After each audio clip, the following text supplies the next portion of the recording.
Good morning, Carolina, and to all of you watching, I'm Justin Quesinberry. It is August 4th, and Spectrum News 1 has followed Isaias all throughout the night. Our meteorologists from across the state have brought you up-to-the-minute updates before and during the storm.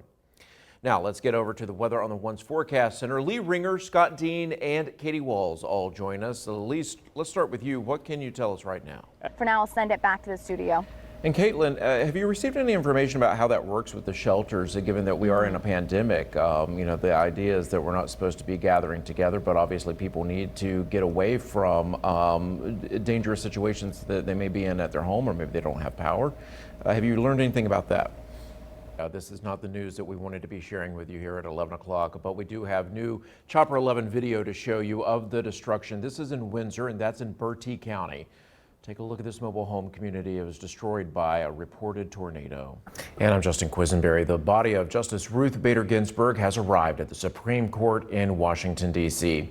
Former law clerks are lining the steps of the building, serving as honorary pallbearers. And Carolina, read this morning that during her more than 40 years as a judge and a justice, she had 159 law clerks over those years. And Caroline, by definition, lying in state is reserved for those who served in the government, and it applies only to the time their coffins are displayed in the Capitol or a government building, either in Washington or at the state level. Yeah, the rabbi who spoke said that, quote, "She was our prophet and our North Star for so long." And we learned of the personal struggles that Ruth Bader Ginsburg faced as a child and teenager, losing her sister as a child and her mother just before her high school graduation.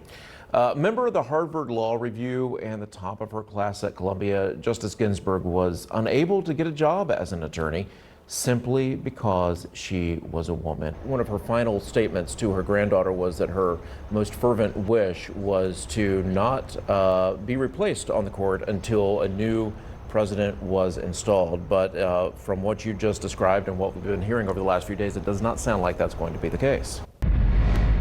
Live right now at 12:21, we have breaking news for you. The coronavirus has forced the Atlantic Coast Conference to pull the plug on its conference tournament.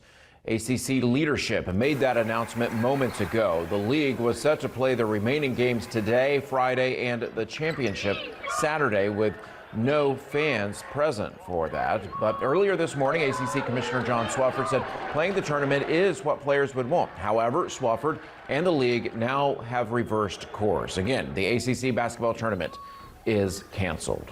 Spectrum News reporter Caitlin Miller is at the Greensboro Coliseum with reaction to this announcement. This is a big decision. What's the atmosphere like out there right now? Purposes.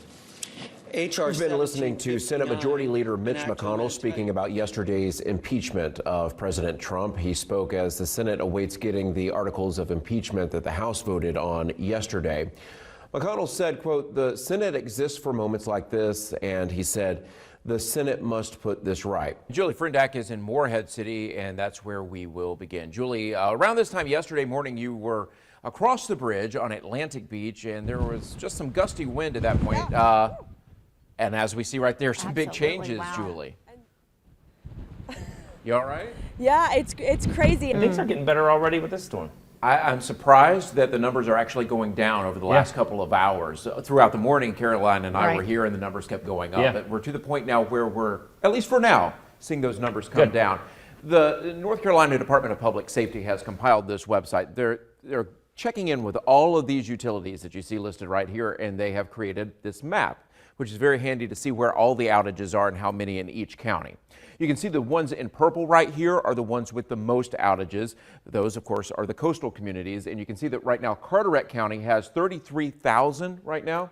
Dare County comes in second right now with 28,000, and then Craven County 17,000. So you can see green in other parts of the state where there are very few outages, but again, the damage right here on the coast, that's where we're seeing those outages. And right now we're at 188,000.